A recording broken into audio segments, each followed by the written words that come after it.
tarde a todos que estão aqui presencialmente e aos que estão aí virtualmente também, nessa manhã de domingo.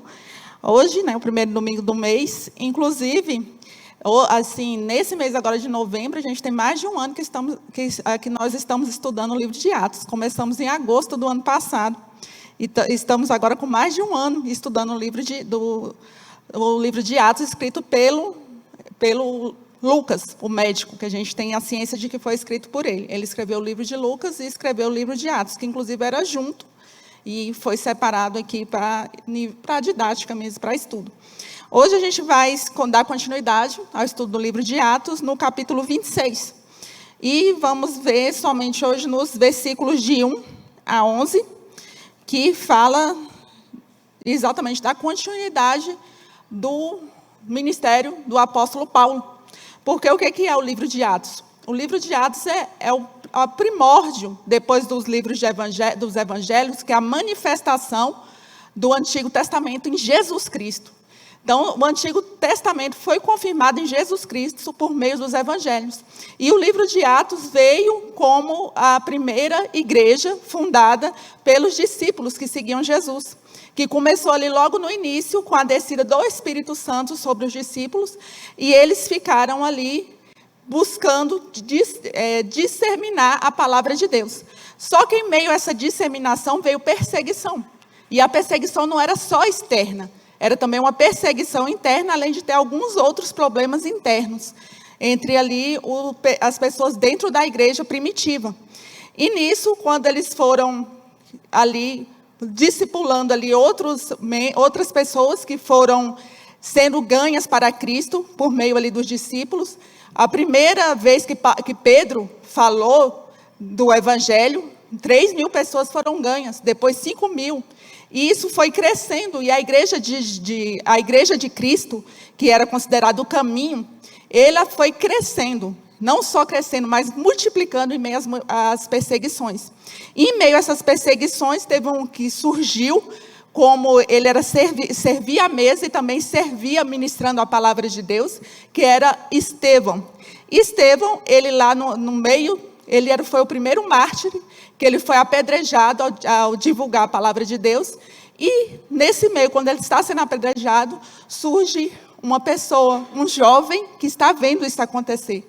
E esse jovem, ele está ali, junto com outros membros do Sinédrio, os judeus, que eles são contra essa palavra ser disseminada. Por qual motivo? Que eles sinceramente, acreditam que aquilo tudo que eles estão falando é heresia. Eles estão falando coisas erradas. Eles estão divulgando algo que não é de Deus. Então, eles tentam abafar isso por meio de perseguição, e acabam matando Estevão, e tem um jovem ali naquele momento que vê tudo isso acontecer, e continua a perseguição em meio aos discípulos. E essa perseguição fez com que ele se dispersasse. E essa dispersão fez com que cumprisse a palavra que quando o Senhor Jesus ascendeu aos céus, foi proclamada, que era o quê? Levai a palavra a toda criatura, seja em Jerusalém, na Judeia, em Samaria e nos confins da terra. E a perseguição fez com que isso acontecesse.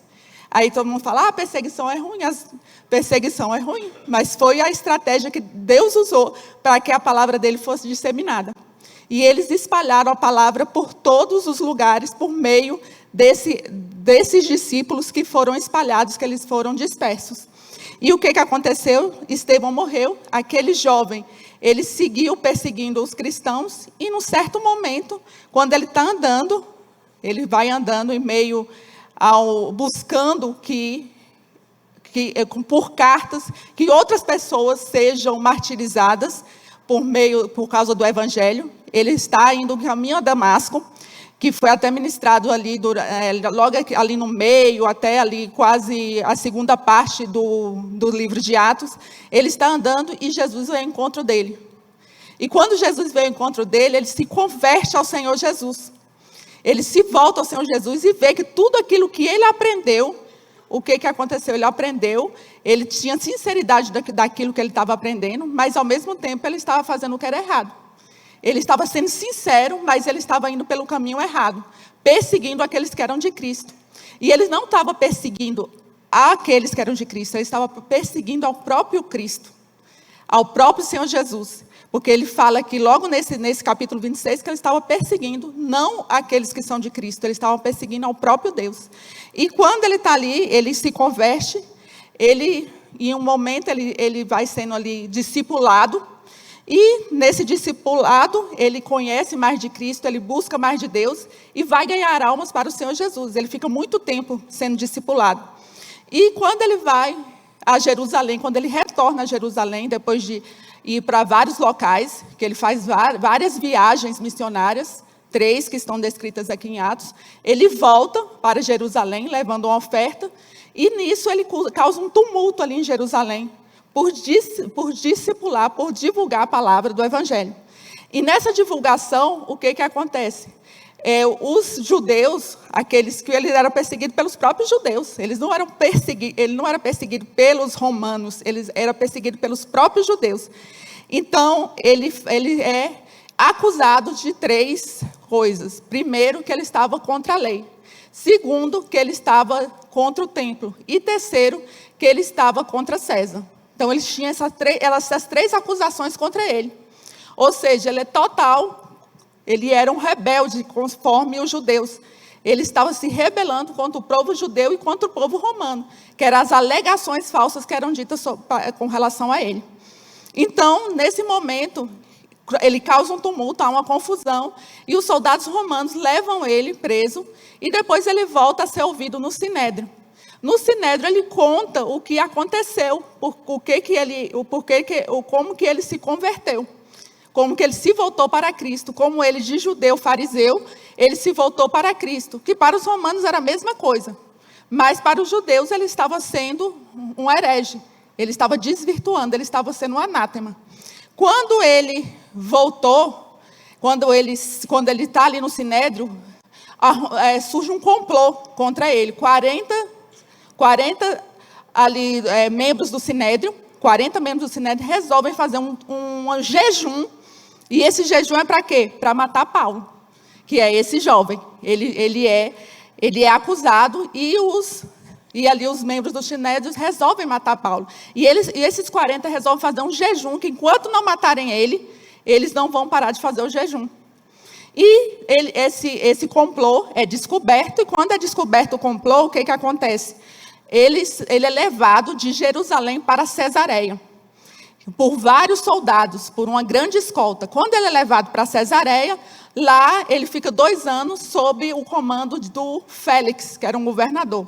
Para entender melhor esse governo, é o seguinte: tem um imperador, que é como se fosse o presidente, tem ali o rei, que é como se fosse o governador, e tem ali todos aqueles que governavam abaixo dos governadores, que é como se fossem os prefeitos, que era sobre províncias. Então ali o imperador era César, o governador ali era o rei, que a gente vai ver aqui no capítulo, que a gente já viu no capítulo 25, e vai ver aqui no capítulo 26, é o Agripa II, e depois tem ali das províncias, que é esse Félix, que governou 2 anos, como ele estava ali tentando receber suborno de Paulo e ao mesmo tempo agradar os judeus. Mas ele não conseguiu nada, manteve Paulo ali em Cesareia, e quando ele sai, entra o Festo. Esse governador Festo, ele ficou ali, chegou em Cesareia, foi para Jerusalém conhecer, e ali os principais dos sacerdotes do Sinédrio falaram de Paulo, deram a ficha de Paulo. Olha, ele é isso, ele é aquilo, ele está contra a lei, ele violou o templo, ele está contra César, falou só coisas ruins de Paulo. E o Festo, ele muito assim, precavido, falou: vou ouvir ele, vou ver o que vai acontecer.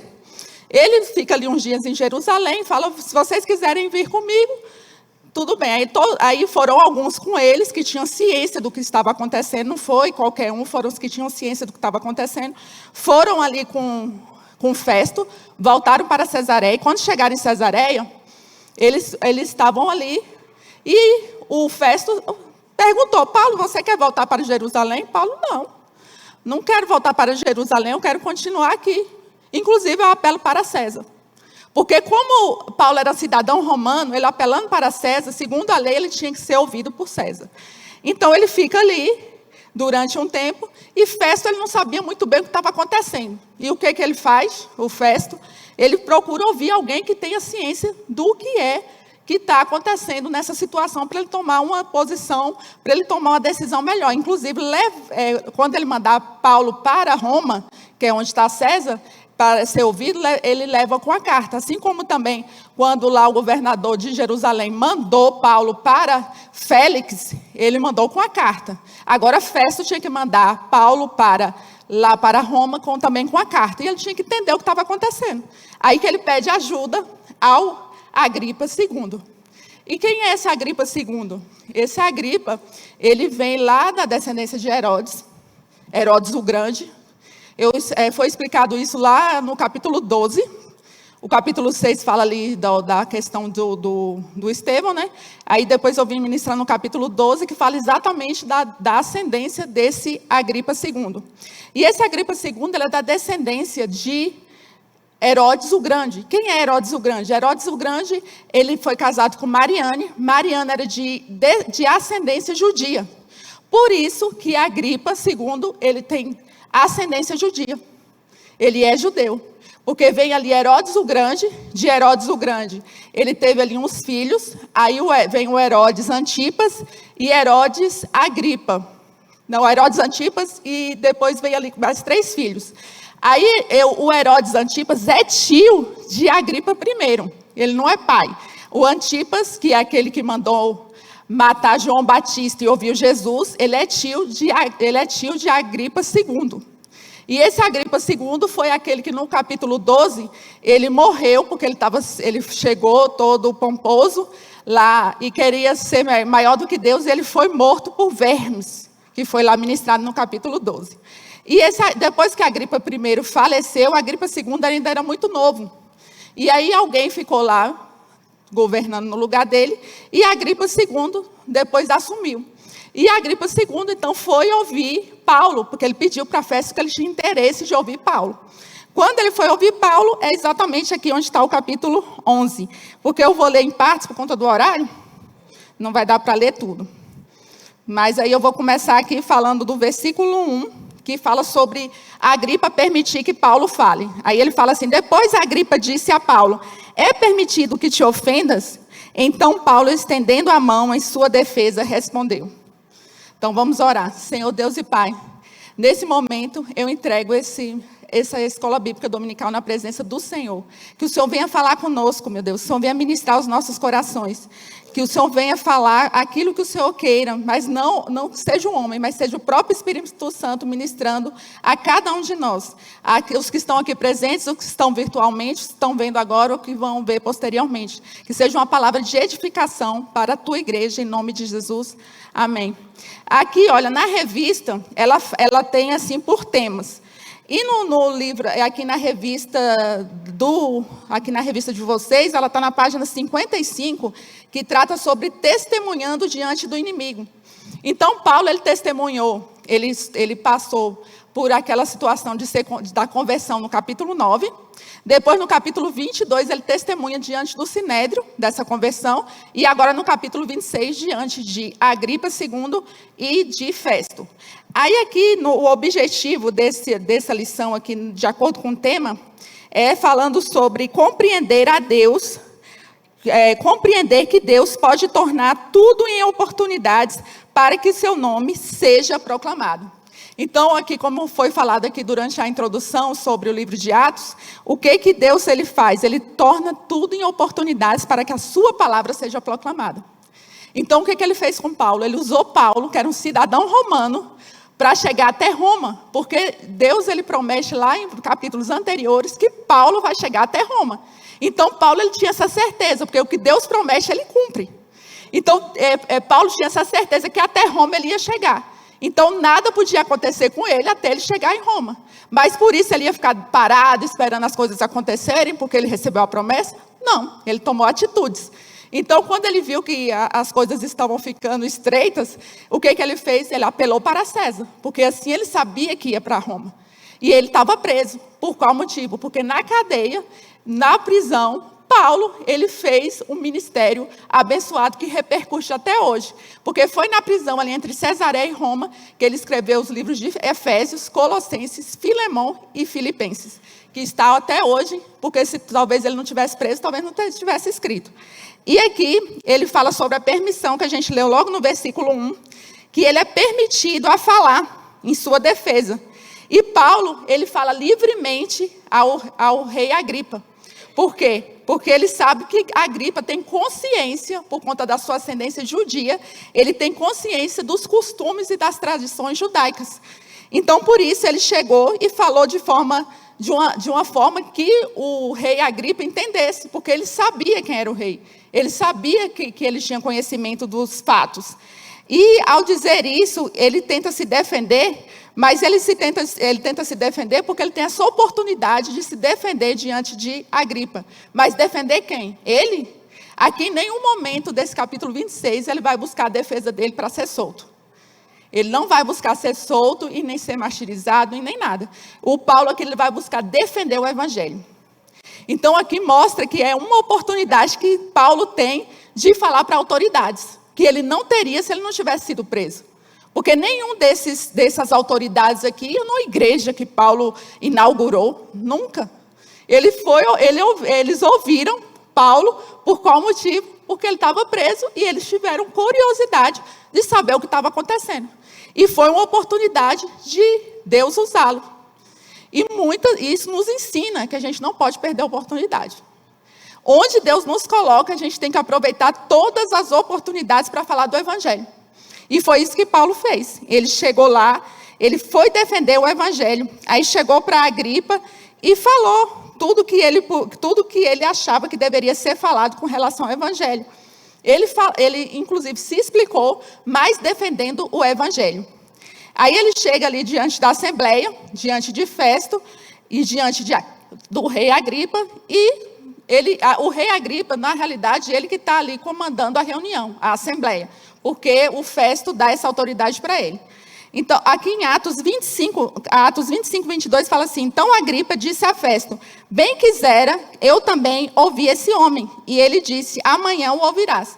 Então, Festo passa para que Agripa ouça, para que ele venha entender o que estava, o Festo venha entender o que está acontecendo por meio do Agripa II.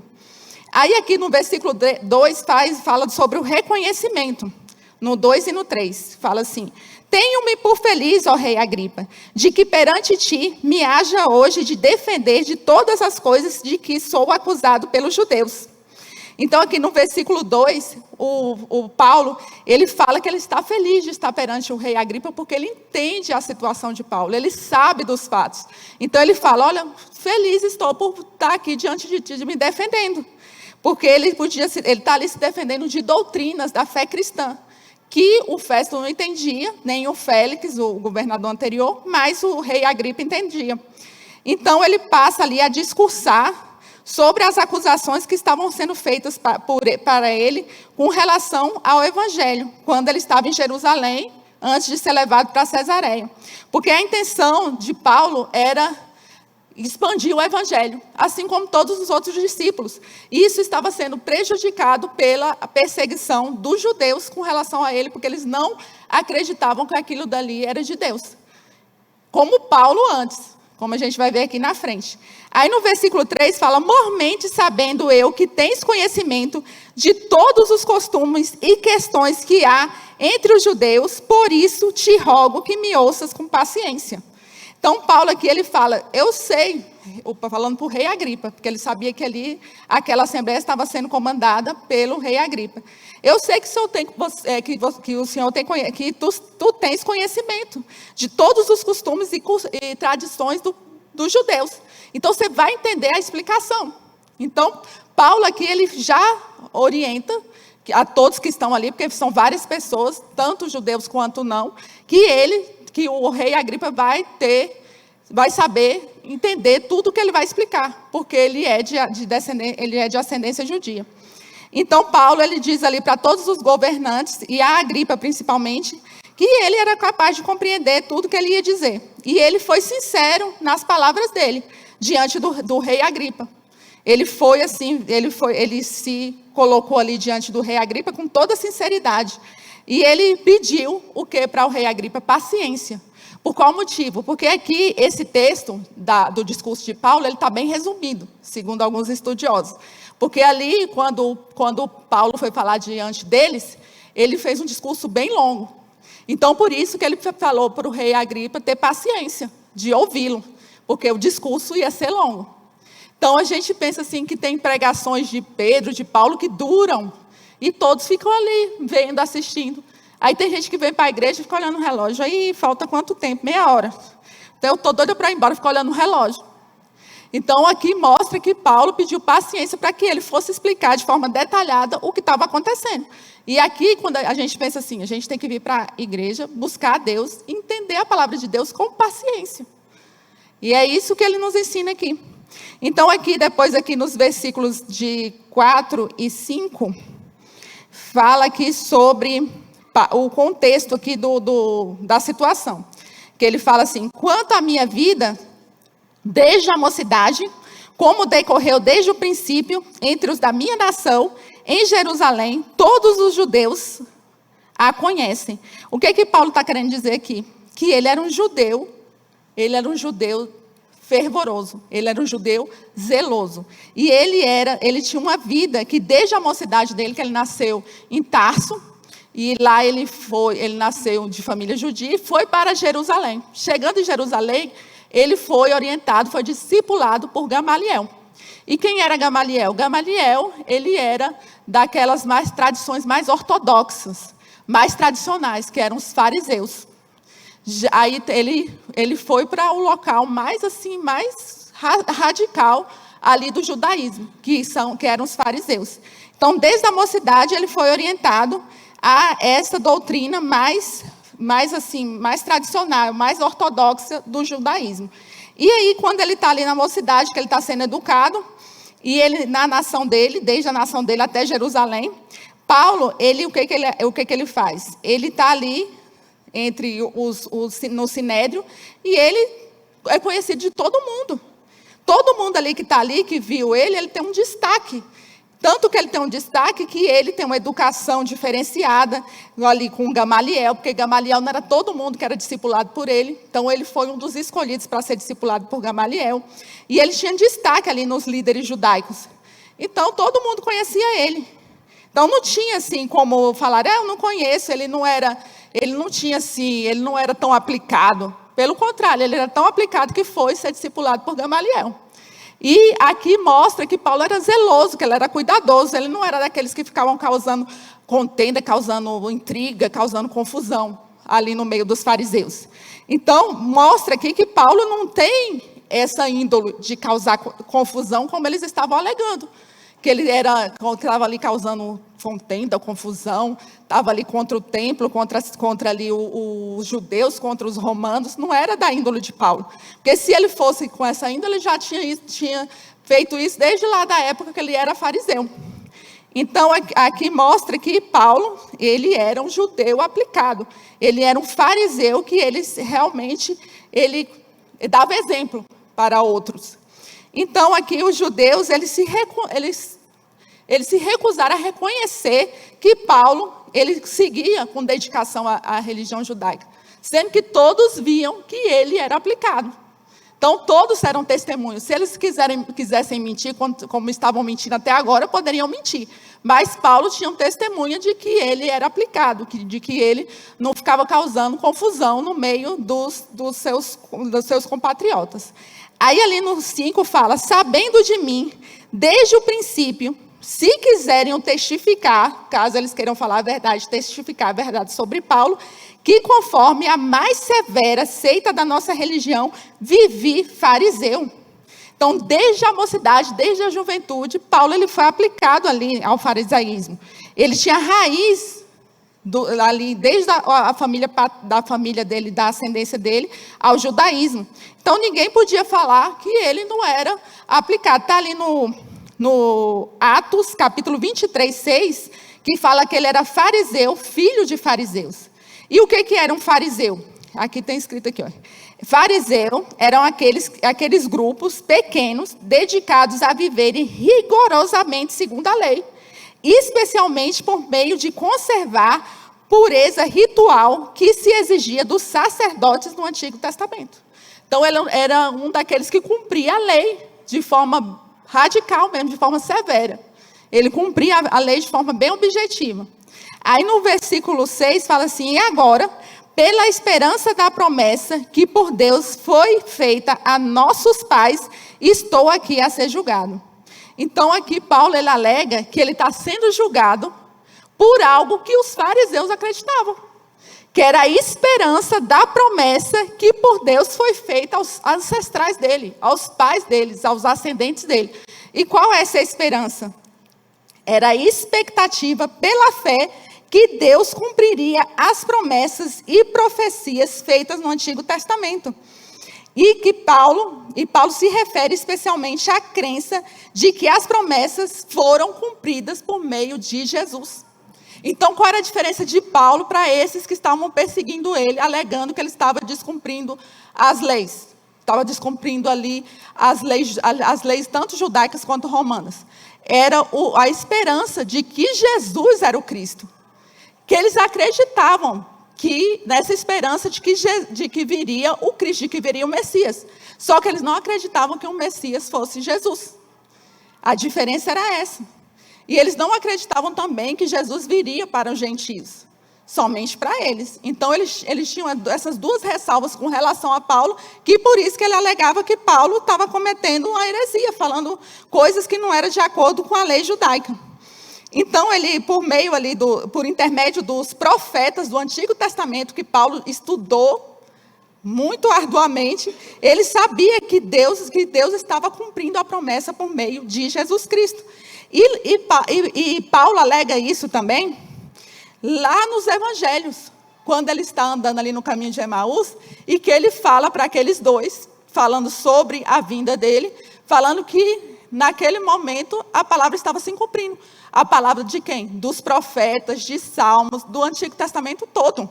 Estava se cumprindo, se manifestando nele, em Jesus Cristo, que morreu e ressuscitou e está vivo ao lado do Pai.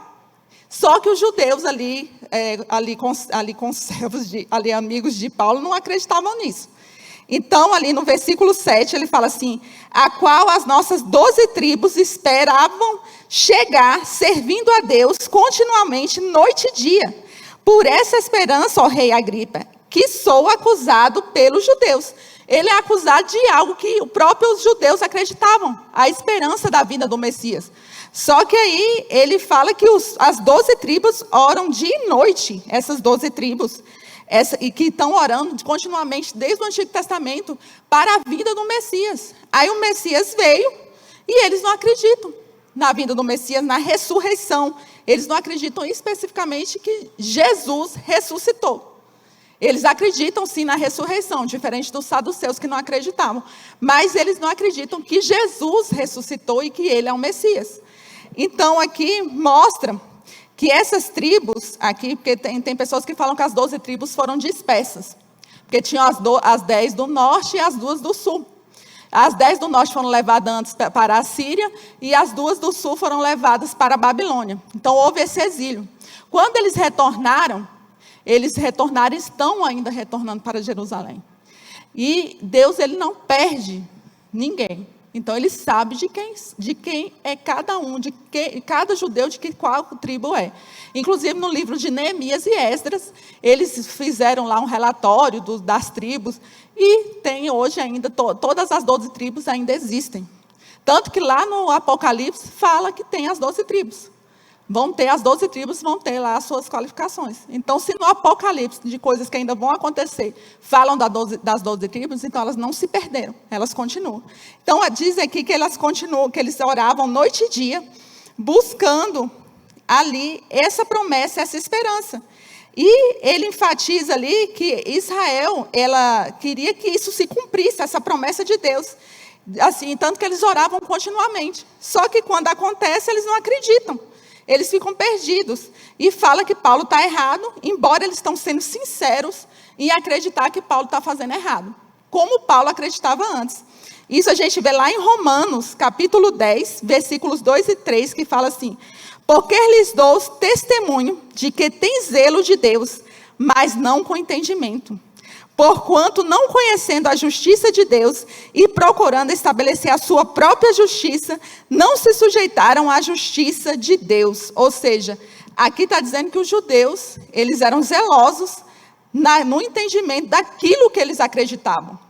Eles pegavam a palavra e falavam do jeito que eles ouviam ali do Sinédrio. Então, aquilo que eles ouviam, eles acreditavam piamente, eles não queriam mudar aquilo. Eles não concordavam com o que Paulo estava mostrando para eles. E eles eram zelosos e cuidadosos, mas o quê? Zelosos e cuidadosos e sinceros, mas não com a verdade. E o que importa é a verdade, porque o que Jesus é? A verdade. E a verdade vem em Cristo, vem no Messias, vem em Jesus. Mas eles estavam acreditando sinceramente numa mentira. E muitos estão acreditando sinceramente numa mentira. Por isso que a gente tem que vigiar, orar e pedir direção de Deus, para a gente não ser enganado. Porque tem muita gente sendo enganada e está achando que está certo. Ela está sendo sincera em acreditar na mentira. Sendo que a verdade está diante dela, mas ela não abre o olho, ela está com o olho cego. Foi o que Paulo, ele estava cego. Quando veio aquela luz, os olhos dele se abriram.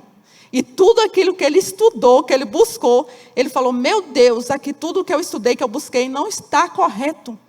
Eu vou ter que mudar a direção com isso tudo que eu já estudei, que eu interpretei de forma errada. Eu estava enganado. Caiu a ficha de Paulo. E aí ele estava buscando que a ficha de outras pessoas caíssem. Mas ele falava diante das pessoas, mas as pessoas não entendiam.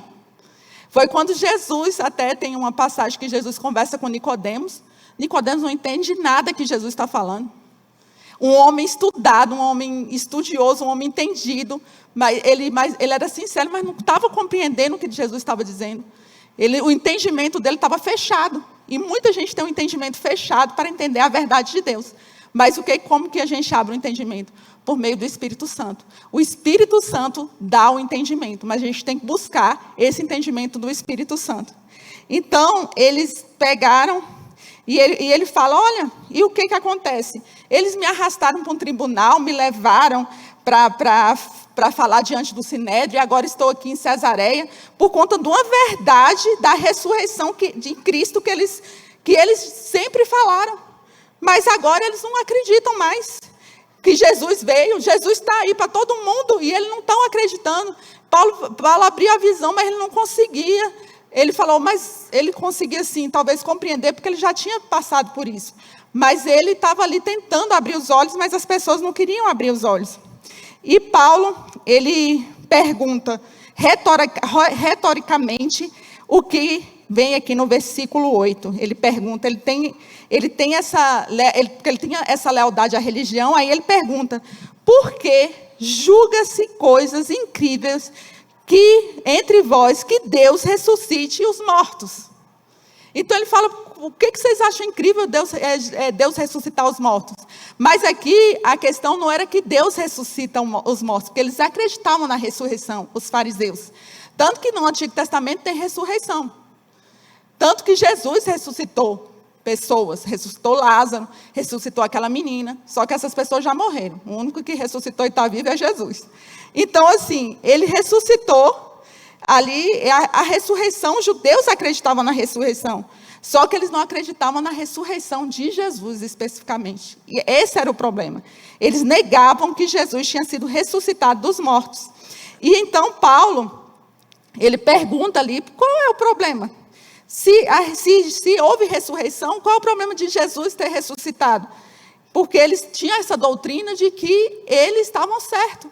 E eles não queriam voltar atrás. Sabe aquela pessoa que ela insiste no erro? Eram esses. Eles insistiam no erro. Eles estavam errados, mas insistiam que eles estavam certos. Às vezes até eles acham que estavam errados, mas não queriam admitir o erro. Porque tem gente que não quer admitir o erro. Tem gente que é sincera no erro, achando que o erro é verdade. Mas tem gente que sabe que está errado, mas não quer dar o braço a torcer. Então, assim, provavelmente tinha muitos fariseus aqui que eles sabiam que estava errado, mas não queriam dar um braço a torcer. Então, aqui, essas doutrinas básicas do cristianismo, que ele estava proclamando no Evangelho, Ele estava falando ali a verdade, estava ali sendo sincero com a verdade, não com a mentira, mas eles não quiseram, eles ouviam Paulo, mas não davam crédito. Aí vem falando sobre o propósito, que é aqui dos versículos 9 até o versículo... do versículo 9 até o versículo 11, que vai finalizar, porque depois continua na semana que vem, do 12 ao 32. Então, aqui no versículo 9 fala do propósito, né? Que ele, da conversão dele. Bem tinha eu imaginado que contra o nome de Jesus Nazareno deviam praticar muitos atos. Então, aqui ele está confirmando, porque primeiro ele confirmou ali, argumentando quem ele era. Que ele era um judeu, um fariseu zeloso. Depois ele argumenta sobre a ressurreição, que os fariseus acreditavam em ressurreição. Então ele não estava falando nada assim de que era contrário ao que ele acreditava, o que ele tinha sido ensinado. E aqui agora ele argumenta que ele era dessa forma, como esses fariseus que estavam acusando ele, por isso que ele estava preso. Que ele fala, olha, eu também praticava esses atos antes. Eu confesso que eu estava antigamente errado. As pessoas que estão à minha volta aqui, que tinham várias pessoas, inclusive judeus lá, que estavam acusando Paulo. Eles estão proclamando, que eu estou proclamando que Jesus ressuscitou e que ele é o Messias, mas eu me opunha a ele. Então aqui ele fala que ele se opunha a quem? Ele não falou que ele se opunha aos cristãos, que ele se opunha ao cristianismo. Ele falou aqui que ele se opunha a Jesus de Nazareno. Ele estava se opondo ao próprio Jesus. Porque o que acontece? As pessoas acham que a perseguição é com relação a gente. A gente não é perseguido, não. Quem é perseguido é o Evangelho. Quem é perseguido é Cristo. Porque o mundo, ele tem ódio, do Evangelho, eles têm ódio de Cristo. E aqueles que servem a Cristo, que procuram proclamar o Evangelho, é que são perseguidos por causa do Evangelho. Se você sair aí e não falar nada do Evangelho, falar que é cristão, ninguém vai dar nem importância. O negócio é quando você começa a falar a palavra. Que aí eles ficam irritados. Eles não aceitam a verdade. Fora aqueles que estão pregando falsas palavras, né? Que estão falando de teologia liberal, falando falsas palavras. Que era o que os judeus acreditavam que Paulo estava fazendo. Que ele estava falando coisas erradas. Então, Paulo, como fariseu zeloso, cuidadoso, ele estava ali divulgando ao cristianismo. Mas aí, por que eles não pensaram assim, nossa, Paulo era um perseguidor. Paulo, ele recebeu cartas para poder perseguir o povo. Por como que ele transformou assim? Coisa estranha. E aí a gente pensa, por que eles não pensaram, não refletiram e falaram, olha, por que Paulo está fazendo isso? Como acontece hoje em dia, tem muita gente que você fala assim, essa daí não tem jeito mais não. Essa daí não vai se converter. Aí quando você vê a pessoa tá totalmente transformada, mudada, aí você fala, nossa, incrível, como que essa pessoa mudou, como que essa pessoa transformou, mas ela pega e não aceita. O outro transformou, mas ela não aceita a transformação do outro. Ela fala, não, isso não existe não. Isso aí que ele está falando é uma heresia, é errado. Por quê? Porque aqui, como diz aqui, tem um texto que fala assim, na realidade, Paulo, ele coparticipava da cegueira do coração, que era a razão da descrença deles. Porque eles descriam na verdade, eles criam numa mentira. E aqui no versículo 10 fala que o que também fiz em Jerusalém, e havendo recebido a autorização dos principais dos sacerdotes, encerrei muito dos santos nas prisões, e quando os matavam, eu dava meu voto contra eles. Então aqui Paulo está se confessando. Ele está falando, olha, eu persegui eles em Jerusalém, onde eu via que tinha um cristão, eles podiam estar na sinagoga, podiam estar orando, eu ia buscar. Eu ia levar. Tem uns estudiosos que dizem que Paulo era um monstro. Paulo era muito ruim. E ele foi, e assim, mostra que a transformação dele foi completa, porque ele transformou, assim, totalmente. E eles viam, assim, a transformação de Paulo, e mesmo assim não criam em Jesus. Aí ele recebia autorização dos principais sacerdotes, ali, dos sumos sacerdotes, de todo mundo, para ir buscar, porque ele não se contentou só em buscar eles em Jerusalém, nas casas deles, não. Ele falou, não, eu vou para onde for. É como se tivesse aqui, eu estou aqui em Brasília, vou perseguir cristão lá nos Estados Unidos, na Inglaterra, no Japão, onde tiver, eu vou buscar. Era ruim mesmo, ele não se contentou em ficar só no lugar dele, não. Ele quis ir buscar em outros lugares. Aí ele encerrava esses santos, que santos, assim, segundo Paulo, segundo o próprio Paulo, que ele escreve depois nas outras cartas, que era aqueles que eram chamados, eleitos e fiéis a Deus. Então ele falava bem assim, eu encerrava ele nas prisões e dava o meu voto contra eles, para que eles morressem, para que eles fossem martirizados, e até para que negassem a Cristo, porque era que ele falava que ele fazia de tudo para que eles blasfemassem, para que eles negassem a Jesus. E o que é isso que ele fazia? Ele ia lá, pegava a pessoa, levava na prisão, ouvia ela, e o que ele queria que ele fizesse? Que eles negassem a Jesus. Eles falassem contra Jesus, contra o que Jesus estava falando, e ele infligia ferimentos nessas pessoas inocentes, ferimentos, martirizava elas, e até dava votos para que elas morressem, que foi o caso de Estevão. Quando ele viu a morte de Estevão, não se sabe se ele, no Sinédrio, ele tinha direito a voto, ou se ele orientava que votassem para que esses fossem martirizados, blasfemassem e falassem contra Jesus. E eles feriam esses homens, essas pessoas todas que se consideravam cristãs, seja onde elas estivessem. Então, aqui, em primeiro lugar, aqui com relação a esse texto, fala que Paulo, ele provavelmente estava ali na sinagoga, ele influenciava, porque ele tinha um poder de argumento muito bom. Então, ele influenciava outras pessoas, primeiramente, para que trouxesse essas pessoas para levarem elas presas. Segundo lugar, fala que ele levava essas pessoas para lá, e que provavelmente, elas sofriam, elas eram martirizadas como Estevão. Elas sofriam, assim, no caso de Estevão, ele foi apedrejado, né? Mas ele apanhava e até chegava à morte. Em terceiro lugar, aqui, mostra que judeus não pode matar. Só quem pode matar é romano. Está lá em João 18:31. Então, levem-me embora e julguem de acordo com a lei de vocês. Aqui está falando sobre ali Jesus, né? Que eles levassem Jesus para ser julgado de acordo com a lei deles. Disse Pilatos, só os romanos têm direito de executar alguém, responderam os líderes judeus. Então, eles não tinham direito de executar. Só os romanos tinham direito de executar. Mas o que acontecia ali no Sinédrio? Eles faziam, se eles mentiam, imagina o resto, né? Então, aqui, Estevão, provavelmente, ele tenha sido ali apedrejado.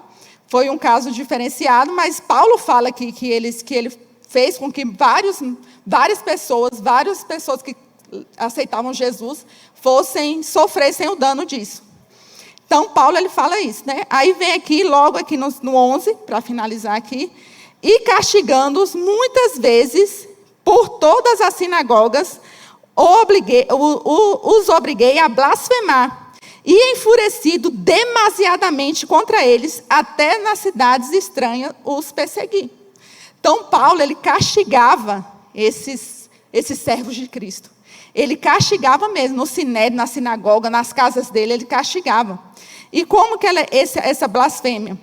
Era amaldiçoar a pessoa de Jesus, seus ensinamentos, sua obra, e falar mal de Cristo. Falar que Jesus, que o Messias era anátema. E aí ele falava para negar a fé deles também. Não se sabe quem negou e quem não negou, porque provavelmente alguns negaram, com medo da morte, com medo até de ser surrado, mas muitos negaram. Então, aí vai depender de cada um, como até hoje tem igrejas perseguidas. Igrejas com perseguição moderada, com perseguição leve, com perseguição severa, e até com perseguição velada, né? Então, tem essas perseguições. E muitos morrem, muitos são mártires, como Estevão. Então, aqui mostra que ele fazia isso para que eles blasfemassem, e ele ia atrás, onde fosse ele ia atrás. Ele pegava cartas dos principais sacerdotes e ia atrás desse povo, seja onde fosse, em Jerusalém ou no estrangeiro. Porque a gente vai ler aqui o último versículo, Mateus capítulo 23, versículo 34. Portanto, eis que eu vos envio profetas, sábios e escribas. A uns deles matareis e crucificareis, e outros deles açoitareis nas vossas sinagogas, e os perseguireis de cidade em cidade. Jesus estava profetizando. Então aqui, mostra que realmente isso estava acontecendo. Aqui, diante de Paulo, que era perseguidor, ele passou pelas duas etapas, né? Ele foi perseguidor e depois se tornou perseguido. E depois, agora na segunda parte, vai mostrar novamente a conversão de Paulo, que vai ser dos versículos 12 a 32, que vem semana que vem, que fala sobre a conversão de Paulo, que aqui é a segunda vez que Paulo fala sobre a conversão dele. Que a primeira vez foi no capítulo 9, que foi a própria conversão dele.